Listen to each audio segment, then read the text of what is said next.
In today's lesson, toda kuita joint variation. Saka joint variation inofamba sei? Chekutanga toda kuunderstanda the etymology of the terminology we have.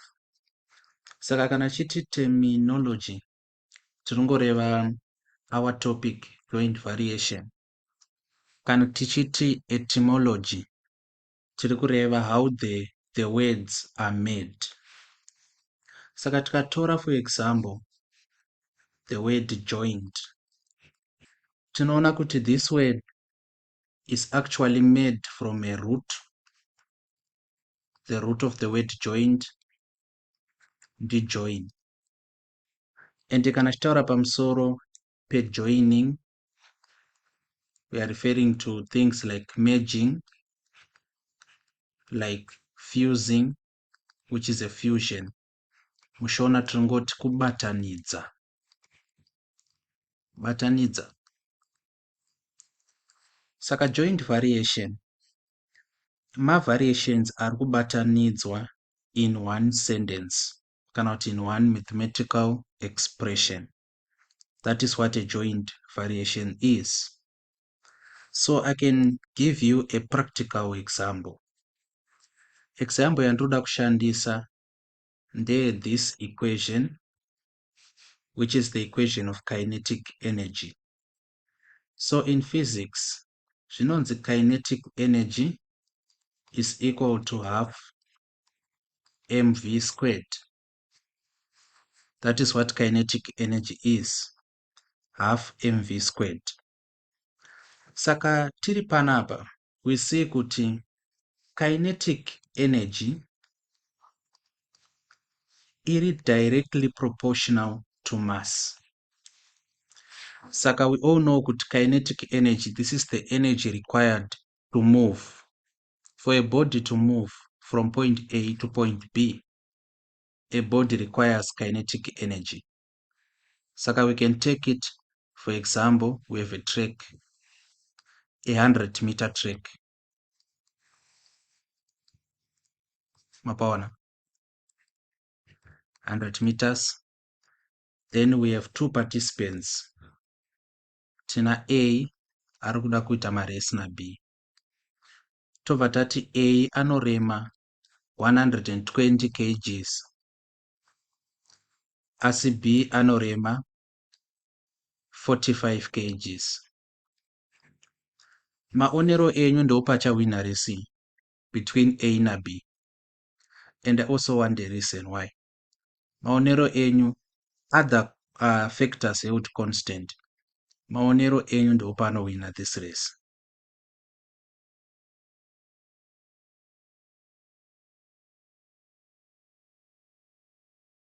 And 45 kgs.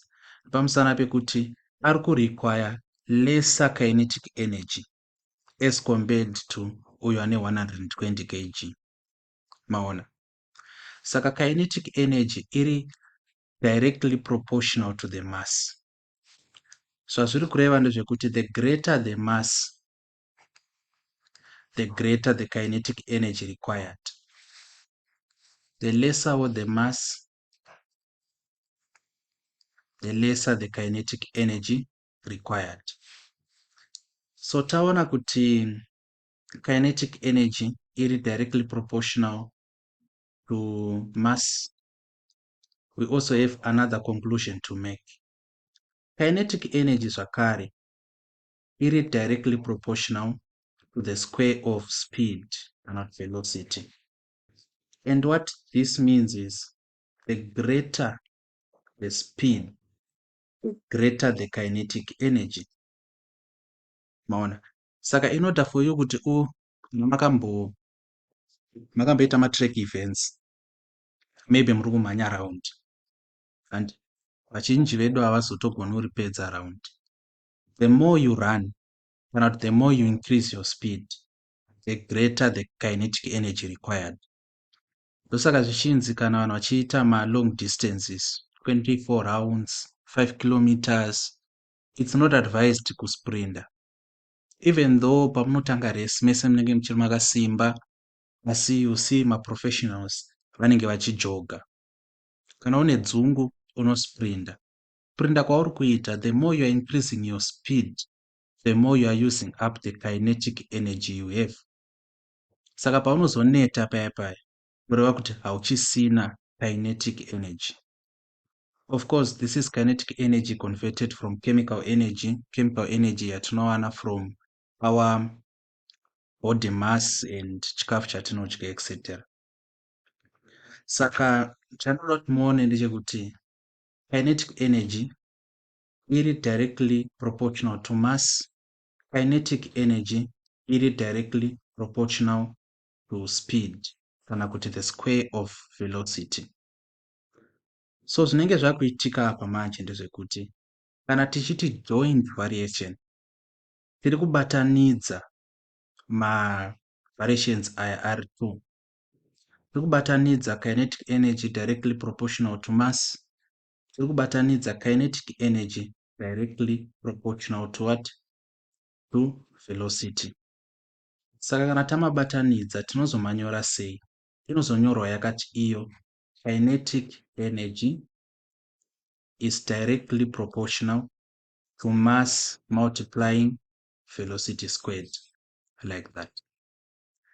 Saka kuti tiwane this, zvabva pakuti tabatanidza the two direct proportions, ndo azotipa kinetic energy directly proportional to mass times velocity squared.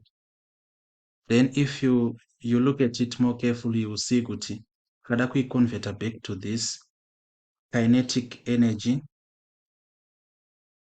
inenge yava equal to k multiplying mv squared, where k, the constant, is equal to 1/2. Therefore, kinetic energy is equal to half takureplace k mv squared. Kadai so ngeyadzokera. Saka before we proceed, zvanzwisisika here? Mazviona kuti zvofamba sei here? Okay, so let us do our first example. This is our question. The mass of a wire varies jointly with its length and the square of its diameter. 500 meters of wire of diameter 3 millimeters has a mass of 31.5 kgs. What is the mass of 1 kilometer of wire of diameter 2 millimeters? Saka pano tinotanga ne-assignment. What are we going to assign? Tikaverenga question yedu, the mass of a wire varies jointly with its length. Saka tinoti let m be mass. Chekutanga tine mass. Mass we can give it capital letter M. Zvova zvanzi, it is varying jointly with its length. So let L be length and the square of its diameter, let D be diameter, like that. Saka tapedza kuasaina, takuda kuchiweka our question. So tikaverenga the first statement until the first full stop. The mass of a wire, log M, varies jointly with its length.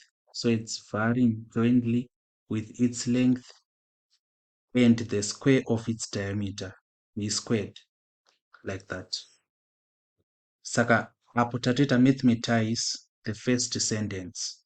The mass of a wire varies jointly with its length and the square of its diameter. From this point, patazopiwa the length of the wire with its diameter and also its mass. What we are required to do panapa, we have to find the value of the constant, which is k. Saka, how do we find the value of the constant k? It is going to be m is equal to the constant multiplying LD squared, like that. So in order for us to find this constant k, tinenge takudivide both sides LD squared, both sides LD squared, zvoreva kuti k iri equal to, panapa there's a cancelling out, m over LD squared. Taona kuti k iri equal to m over LD squared, k is equal to what is m, which means the mass. Saka panapa the mass is 31.5 kgs. So 31.5 over 31.5 kgs. This is over what is L.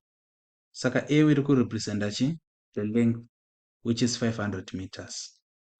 So 500, remember that it's meters, multiplying the square of the diameter. Diameter yedu ichi is 3 millimeters. Saka 3 squared. So panapa k iri equal to 31.5, period kubuditsa macalculator yenyu, over 500. What is 3 squared? 3 times 3, that is 9. Saka k iri equal to 31.5 over 500 times 9. 9 times 0 is 0, 9 times 0 is 0, 9 times 5 is 45. So over 4,500.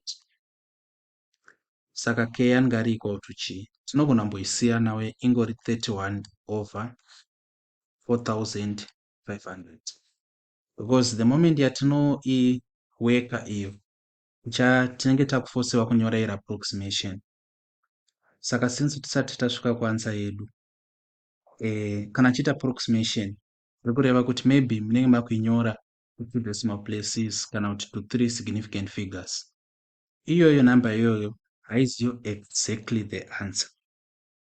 Saka before tasvika kufinal answer, I advise kuti mafractions nongomasiya akadaro. Understand? Saka taona kuti this is our value of k. Tichangodzoka kunoku tobva tanyora this as it is. M is equal to 31.5 over 4,500, which is the value of k, LD squared, like that. Question yedu iri kuti chi? What is the mass of 1 kilometers of wire of diameter 2 millimeters? Saka length yedu yatapiwa in the question iri in kilometers. Asi patanga tichiweka tichitsvaga the constant, tashandisa mameters. Mameters andiri kureva ndeaya 500 meters tiri apa idzi. So zvatinofanirwa kuita, we should convert 1 kilometer to meters, and that is going to be 1,000. You have to be careful there. Kuti maunits amashandisa pakutsvaga constant ndo the same units amufunga kushandisa pamunenge makuanswer the question. Saka dzimwe nguva they confuse the units deliberately, ndo examination racho. So when you see kuti in my pakutsvaga constant ndandishandisa mameters, asi question iri kuuya yakati kilometers, convert the kilometers to meters. Then diameter yedu yaramba iri kuma millimeters, that is okay. Zvoreva kuti mass yatichawana should be in kgs, kilograms. Aminoti mapanzwa here apa, pari very important. Saka m ingeri equal to 31.5 over 4,500 iri kumultiplier panapa length it's 1,000 multiplying and diameter into 2 squared, because the diameter should be squared. So here m is equal to 31.5 over 4,500 multiplying 1,000 times 4. Saka m equal to 31.5 over 4,500 times 4,000. Then panapa, 0 aya okanzelana like that. Tikati 5 into 40 8. 5 into 45 9. So m equal to 31.5 times 8 over 9. Lombro mndu waniro umcalculator kuti final answer yedu apo ndiani? What is going to be our final answer?